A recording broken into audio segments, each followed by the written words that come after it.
ప్రసాద్ ఐనాక్స్‌లో నాకు ఏ cinema release అయినా సరే నాకు వాట్సాప్ చేసేస్తారు. నేనైతే అమౌంట్ అయితే నాకు మరి ఎందుకు అలా నీకెందుకు ఇస్తారు అట్లా ఆపర్చునిటీ నీకెందుకు ఇచ్చిర్రు? నేను రివ్యూస్ కొంచెం మంచిగా చెప్తానని ఇది కూడా వాళ్ళే ప్రేమతో చేపిచ్చారు. అంటే పెయిడ్ ప్రమోషన్ తీసుకుంటారా మీరు? అలా ఏం లేదు. మనం ఆళ్ళ దగ్గర అమౌంట్ తీసుకోము, ఏమి తీసుకోము. ఓన్లీ అభిమానం అంతవరకే. నేను అందరికీ బయట చెప్తా ఉంటా. సినిమా వాళ్ళే మిమ్మల్ని కాల్ చేసి రమ్మని చెప్పమంటారా రివ్యూస్? లేకపోతే ఎవరు మరి నీకు? మూవీస్ కాదు, మూవీస్ థియేటర్ బయట ఉంటాడు కదా, సందీప్ కుమార్ అని ఒక ఆయన ఉంటాడు. ఆయన కూడా మీడియానే, మీడియా మిత్రుడు. ఆయన చెప్పమంటే నేను అసలు లాస్ట్‌లో దీంట్లోకి దిగాను. ఆయన వల్లే చెప్తున్నా. ఆయన ఎందులో పని చేస్తాడు? ఎందులో వర్క్ చేస్తాడు? ఎన్టీవీ. అంటే ఆయన ఆయన ద్వారా సినిమా వాళ్ళు ఆయన సంప్రదిస్తే ఆయన నుంచి ఆయన నాకు అంటే సినిమా బాగాలేకున్నా నిన్ను బాగుందని చెప్పి ఇవ్వమంటారా? అలా చెప్పనుగా.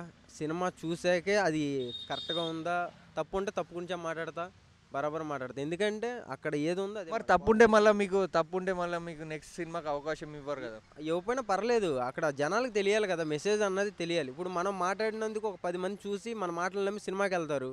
రేపొద్దున మనల్నే తిట్టుకుంటారు కదా, అరే వాడు ఇలా రివ్యూ చెప్పాడు, మన సినిమాకెళ్ళిన సినిమాలో చూస్తే అలా లేదురా అని.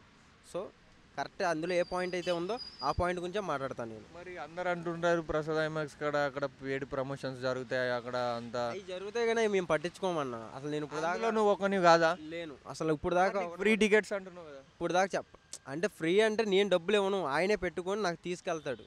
నాకు ఇక్కడ సపోర్ట్ ఆయన ఒక్కడే. అది ఆయన అమౌంట్ ఆయనే ఫోన్పే ఆయన బుక్ చేసి పంపిస్తాడు నాకు. ఈ మధ్యలో చాలా మంది పెయిడ్ ప్రమోషన్ చేసి ఇట్లనే రివ్యూస్ చెప్పి సినిమా ఇండస్ట్రీలోకి యాక్టర్గా వెళ్తున్నారు. మీకు కూడా యాక్టర్ కావాలని ఉందా? మనకు అసలు అలా ఏం లేదన్న.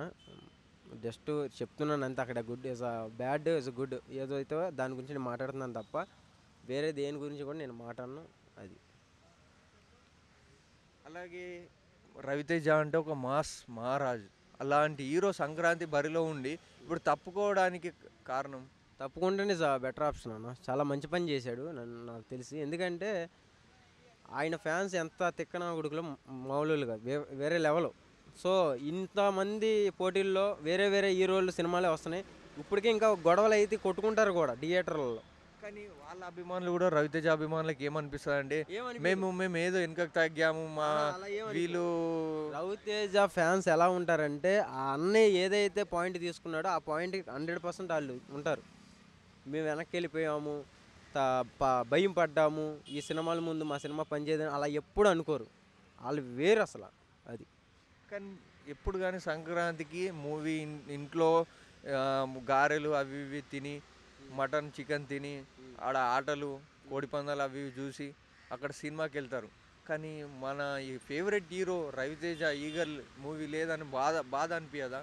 బాధే ఉండదన్న. అన్న ఎప్పుడు వచ్చినా మళ్ళీ బ్యాక్ వస్తాడు కదా. సింహమే కదన్న.